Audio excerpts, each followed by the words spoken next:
നിങ്ങളുടെ വീട്ടിലേക്ക് വിവാഹം കഴിച്ചു കൊണ്ടുവന്ന ഒരു പെൺകുട്ടി, ആ വിവാഹം കഴിച്ചു കൊണ്ടുവന്ന പെൺകുട്ടിയെ സംബന്ധിച്ചിടത്തോളം അവൾക്ക് അവളുടെ വാപ്പ താമസിക്കുന്ന നാട്ടിലെ വോട്ടർ പട്ടിക വേണം കണ്ടുപിടിക്കാൻ.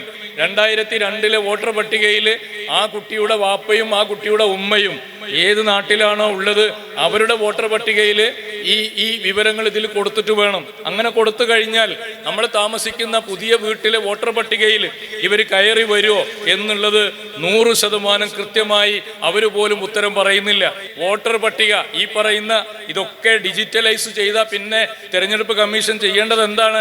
ഞാനോ നിങ്ങളോ ചോദിച്ചു കഴിഞ്ഞാൽ അതിൻ്റെ ഒരു കോപ്പി തരണം, കൊടുത്തില്ല. എന്നിട്ട് എന്താണ് രാഹുൽ ഗാന്ധി ചെയ്തത്?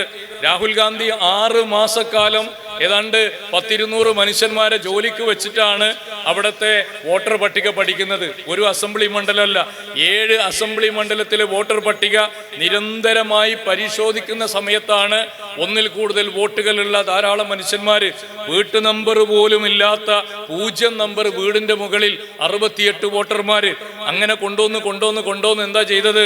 6 അസംബ്ലി മണ്ഡലത്തിൽ കോൺഗ്രസിന്റെ സ്ഥാനാർത്ഥി ബഹുഭൂരിപക്ഷത്തിന് മുന്നിട്ട് നിന്ന അവിടെ മധേപുര എന്ന് പറയുന്ന ഒരു അസംബ്ലി മണ്ഡലം എണ്ണുമ്പോൾ മാത്രം 1 ലക്ഷത്തി ചില്ലാനം വോട്ടിന്റെ ഭൂരിപക്ഷത്തിന് ഒറ്റ ചാട്ടാണ്. അതുവരെ ഉണ്ടായിരുന്ന 6 അസംബ്ലി മണ്ഡലത്തിലും ലീഡ് ചെയ്ത കോൺഗ്രസിന്റെ സ്ഥാനാർത്ഥി ഒരു അസംബ്ലി മണ്ഡലത്തിലെ വോട്ടെണ്ണി കഴിഞ്ഞപ്പോൾ പുറകിൽ പോകുന്ന കാഴ്ച കണ്ടു. ഈ അസാധാരണമായ ഒരു വോട്ടിംഗ് പാറ്റേൺ, ഒരു രീതി, അതൊന്ന് പഠിക്കേണ്ടതുണ്ടല്ലോ. എന്ത് സംഭവിച്ചു എന്ന് മനസ്സിലാക്കാൻ വേണ്ടി അദ്ദേഹം പരിശ്രമിച്ചതിന്റെ ഫലമായിട്ടാണ് അദ്ദേഹത്തിന്റെ വാർത്താ സമ്മേളനത്തിൽ നിങ്ങൾ കണ്ടു കാണും, ഒരു 7 അടി ഉയരമുള്ള വോട്ടർ പട്ടികയും അനുബന്ധ രേഖകളും മുഴുവൻ പ്രദർശിപ്പിച്ചിട്ടാണ് അദ്ദേഹം ഇത് പറയുന്നത്. ഈ കൃത്രിമത്വം എന്ന് പറയുന്നത് ഇന്ത്യയിലെ പല അസംബ്ലി മണ്ഡലങ്ങളിലും നടന്നിട്ടുണ്ട്. ഇന്ത്യയിൽ നിഷ്പക്ഷമായ തെരഞ്ഞെടുപ്പ് നടത്താൻ ബാധ്യസ്ഥപ്പെട്ട ഗവൺമെന്റിന്റെ മന്ത്രിയാണ് പറയുന്നത് ഇതുപോലെയുള്ള ക്രമക്കേടുകൾ ഇന്ത്യയുടെ പല അസംബ്ലി മണ്ഡലത്തിലും നടന്നിട്ടുണ്ട്.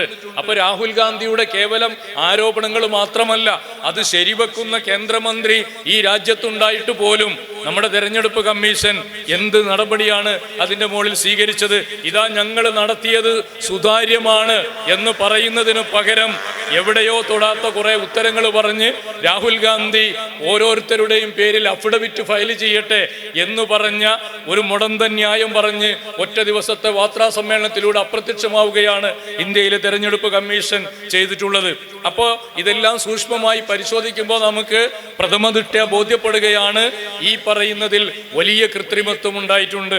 ആ കൃത്രിമത്വം കൊണ്ടുവരുന്നത് BJPയെ സഹായിക്കാനാണ്.